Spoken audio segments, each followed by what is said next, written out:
নমস্কার, আবারও একটি নতুন রেসিপিতে আপনাদের সবাইকে স্বাগত।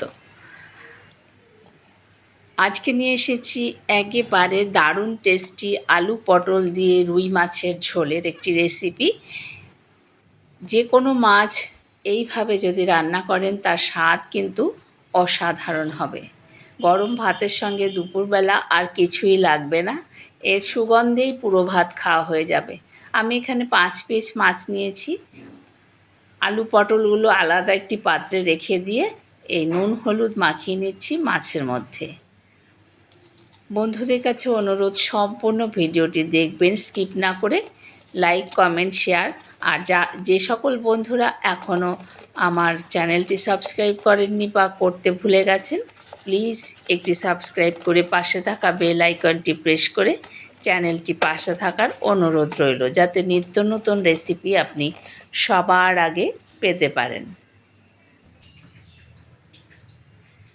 মাছ ম্যারিনেট করা হয়ে গেছে।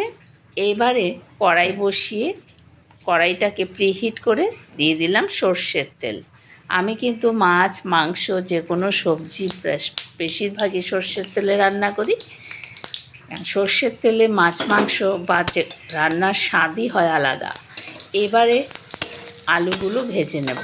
আমি এখানে একটা আলু দিয়েছি, যেহেতু আমরা মাত্র দুজনে খাবো সেই কারণে আলুর পরিমাণ কিন্তু খুব কম দিয়েছি। আপনারা কিন্তু আপনাদের মাছের পরিমাণ বুঝেই সবজিগুলো কম বেশি করে নেবেন। যেহেতু আমার মাছও বেশি ছিল না, একটু নুন হলুদ দিয়ে আলুগুলোকে লাল লাল করে ভেজে তুলে নেব।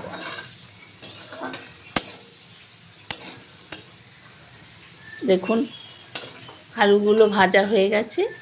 এবারে আমি তুলে নিচ্ছি। বন্ধুরা, এইভাবে মাছের ঝোল একবার রান্না করে দেখবেন, অসাধারণ লাগবে। এবার পটলগুলো ভেজে নেব। দিয়ে দিলাম তেলের মধ্যে পটলগুলো। আলু পটল সব কিছু ভেজে রান্না করলে স্বাদই হয় আলাদা।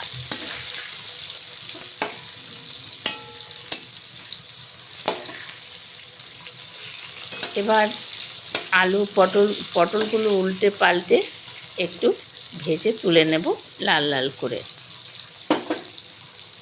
পটল কিন্তু স্বাস্থ্যের জন্য ভীষণ উপকার। পটল খেলে লিভার, প্যানক্রিয়াস এগুলো ভালো থাকে। বিশেষ করে লিভার ভীষণভাবে ঠান্ডা থাকে, কারণ আমরা বাঙালিরা বেশিরভাগই লিভারের সমস্যায় ভুগি। সেই কারণে এই সিজনে পটল খাওয়া আমাদের ভীষণ জরুরি। তাছাড়া এগুলো সিজনাল সবজি, খেতে কিন্তু দারুণ লাগে।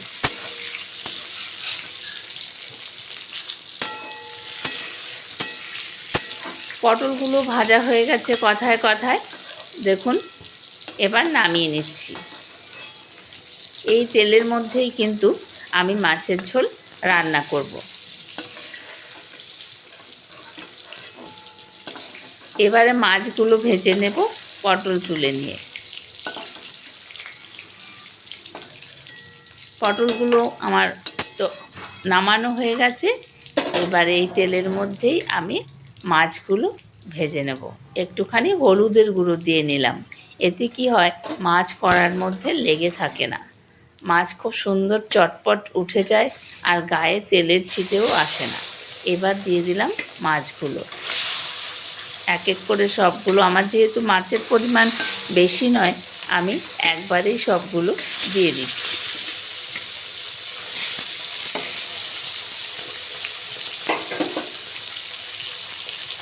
মাছ ভাজা হয়ে গেলে তারপর মেন রান্নাটা আমি করব। এবার উল্টে দিচ্ছি মাছগুলো। একটা পিঠ ভালোভাবে না হওয়া পর্যন্ত কিন্তু মাছ কখনো উল্টাতে নেই। আর তাছাড়া মাছ যে আমরা ভাজবো, তেলটা কিন্তু একেবারে ধোয়া ওঠা চাই। খুব ভালো গরম না হলে মাছ কিন্তু কড়ার মধ্যে লেগে থাকে।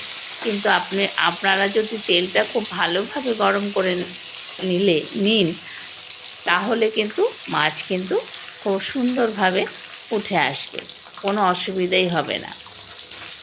মাছগুলো কিন্তু ভাজা হয়ে গেছে। আমি একেবারে কড়া করে ভাজিনি, তাহলে কি হয়, কড়া করলে কিন্তু মাছ একটু ছিবড়ে মতন লাগে। দেখুন কালারটা কতটা সুন্দর। এই মাছটা আর একটু ভাজা হবে, একটু উল্টে দিলাম। মাছ ভাজা হয়ে গেলে তারপর আমি ফোড়ন দিয়ে নামিয়ে ফেলব। মাছটা কিন্তু ভাজা হয়ে গেছে, আমি নামিয়ে নিয়েছি। এই তেলের মধ্যেই কিন্তু মাছের ঝোল রান্না করব, আর আমি কোনো তেল দেব না। দিয়ে দিলাম কালো জিরে ফোড়ন 1 চা চামচ, দিয়ে দিলাম গোটা শুকনো লঙ্কা আর একটা তেজপাতাকে ছিঁড়ে দিয়ে দিলাম 2 টুকরো করে। এর মধ্যেই আমি দিয়ে দেব প্রথমে আদা বাটা। বন্ধুরা, আমি কিন্তু বাটা মশলা দিয়ে করছি, আমি কোনো গুঁড়ো মশলা দিয়ে করছি না। আমি মশলা আগে বেটে রেখেছি। দিয়ে দিলাম ধনে আর জিরে, আমি একসঙ্গে করে বেটে রেখেছিলাম। 1 চামচ আদা আর 1 চামচ জিরে আদা বাটা, জিরে আর ধনে বাটা দিলাম। বন্ধুরা, বাটা মশলা দিয়ে কিন্তু মাছের ঝোলের স্বাদই হয় আলাদা। যতই আমরা গুঁড়ো মশলা ভিজিয়ে রান্না করি, কিন্তু বাটা মশলার স্বাদের কাছে কিন্তু কিছুই আসে না। আমি দিয়ে দিলাম টমেটো, একটা টমেটো কেটে দিয়ে দিলাম, আর 1/2 চা চামচ মতন হলুদের গুঁড়ো দিলাম। এইবার মশলা খুব ভালো করে কষিয়ে নেওয়ার পালা। মশলা যত আমরা কষাবো, রান্নার স্বাদ কিন্তু ততই সুন্দর হবে। দিয়ে দিলাম জল একটু, তাহলে মশলাটা পুড়ে যাবে না, কষানোও ভালো হবে।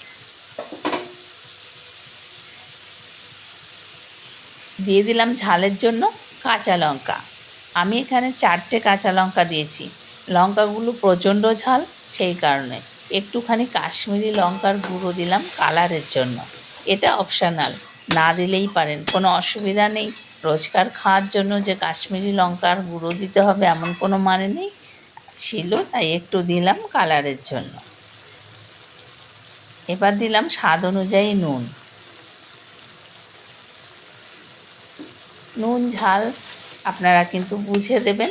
আমি কিন্তু এই মাছের ঝোলে কোনো মিষ্টির ব্যবহার করব না, কারণ মিষ্টি মাছের ঝোলে কিন্তু ভালো লাগে না।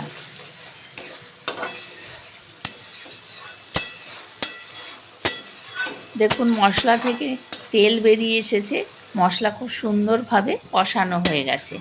এইবারে এর মধ্যে দেব যে ভেজে রেখেছি আলু আর পটল, সেই আলু পটল দিয়ে দিলাম। এবার মশলার সঙ্গে এই আলু পটল খুব ভালোভাবে কষিয়ে নেব।